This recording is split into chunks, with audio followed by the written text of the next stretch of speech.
In today's market where trust is at an all-time low, building your email list is one of the most valuable things that you can do. So here is how Amy sets up her funnels to make sales through email and consistently build her email list. Amy is an online marketing expert, educator, and best-selling author that helps other businesses launch an online product such as digital courses and helps them build scalable systems so that they can consistently scale their income month on month. Amy essentially has a value ladder where she has 3 tiers to what she does. She has starter products, which will be freebies or very low priced offers that she can then use to attract beginners. She'll then ascend these into mid-tier products, and then finally into her higher tier products afterwards that she will then use to stack even more recurring revenue and get a big chunk of cash flow in one go. Now, the first place to start with Amy's funnel is the clear banner along the top. She realizes that not everyone is going to spend a lot of time scrolling through this. Some people will jump on and she wants to grab their attention immediately with this banner. Slow sales, get your free guide and template to find out why your audience isn't buying and how to fix it, with a call to action. So the whole goal of this, it has a clear CTA and it instantly, as a sticky banner along the top, is the first thing that people will see. We have to realize that a huge amount of traffic will come on mobile, so we really want to optimize the page for mobile. One of the simplest ways is everything towards the top of the page, which we call above the fold, before a lead has to scroll, needs to be optimized, and we need to have a clear outcome within that small section. This will then be stuck at the top on desktop and mobile, so it's super clear. One thing that I'd say as well is this is clearly a page on her website as opposed to a funnel. If this was a funnel, she would get even more opt-ins because there's less distractions. You can see here that people could click on here and they could go to the home page, the about page, courses, resources. There's lots of different options. If we then scroll down as well, there's lots of different options down here. So if this was having traffic ran to it or linked in the bio, if our sole outcome is to get people on the email list, then removing those options would help. The next section is the hero banner, and it's really clear who she's trying to work with, what it really takes to grow online today, and she creates some urgency by stating today. Instead of just letting that be sort of interpreted however the lead does, she's trying to create urgency and get people to take action right now. She then creates even more trust and authority, positioning herself as the gospel, as the correct outcome, by telling the truth about what works and what doesn't.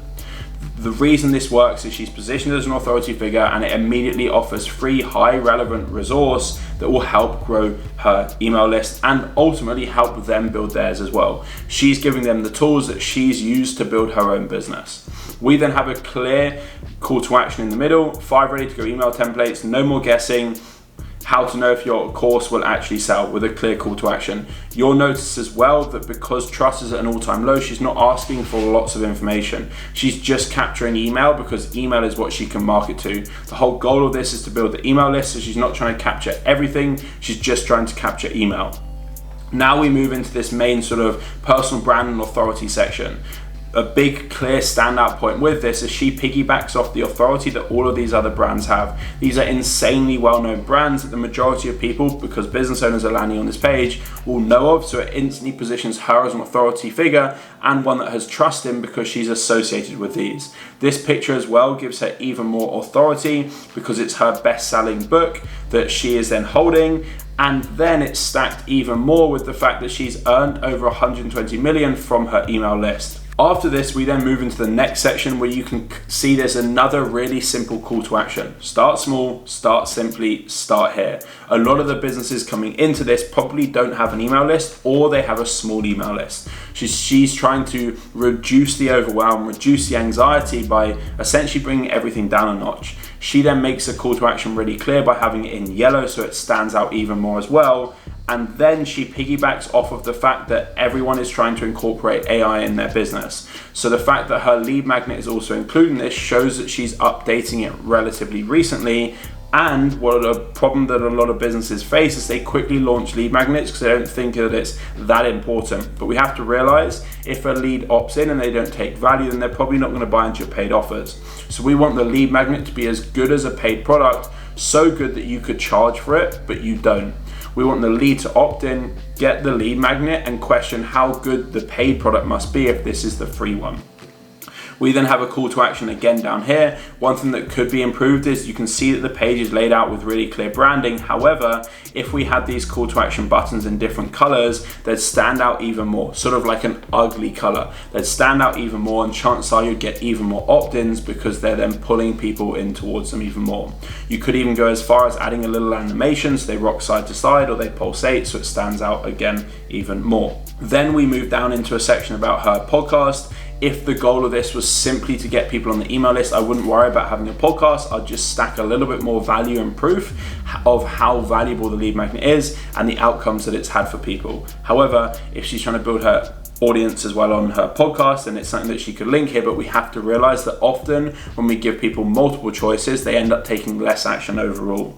You'll see in this section that she also then piggybacks off the fact of the Apple logo, the Spotify logo. People already have trust in that. She then uses social proof again, 60+ million downloads, 6,500+ 5-star reviews. You'll then see down here that then she provides even more free value on these different channels. So the whole goal of this is then she builds a bit of an ecosystem where people aren't just going to sign up just because of her email list. They're going to sign up because they're on the email list, because they're getting social media content, because they're getting podcast content. She then builds an ecosystem. So instead of having to manually message and follow up with every single lead one-on-one, her ecosystem does the workload for her and follows leads around the internet to build even more trust. We live in a world where trust is at an all-time low. Leads need 6 to 15 plus different touch points before they make a sale right now. And we need to ensure that we can do that at scale in order to make considerable amounts of money and impact a large number of clients. Then down into this footer section, because this is a website, it works. If it was a funnel page, then we wouldn't have this. You'll see here that it's just formatted in a really simple format where people can essentially navigate throughout the website. It keeps the navigation clean, it keeps it simple, and it pushes people into multiple different touch points, into her podcasts, into her courses, into her different platforms. Down here as well, we have a link direct to her social media so they can click it and go across.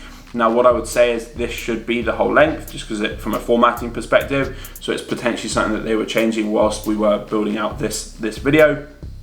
And again, we have to realize that this is majority of traffic going to probably land on this from mobile. So we just want to make sure that any key content, such as all of the main opt-in sections, we want to be above the fold to ensure that information isn't lost, because chances are most people will skim through this and they won't get down to the bottom. If Amy was to grow her email list even more, she could trial 3 things: driving traffic to a funnel page instead of a website page, driving traffic to a native Facebook opt-in form.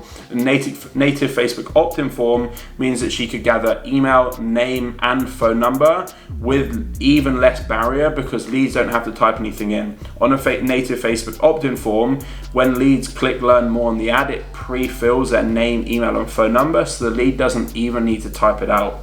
So then she could capture more data alongside the email with even less of a barrier, because they're not going to have to type anything out.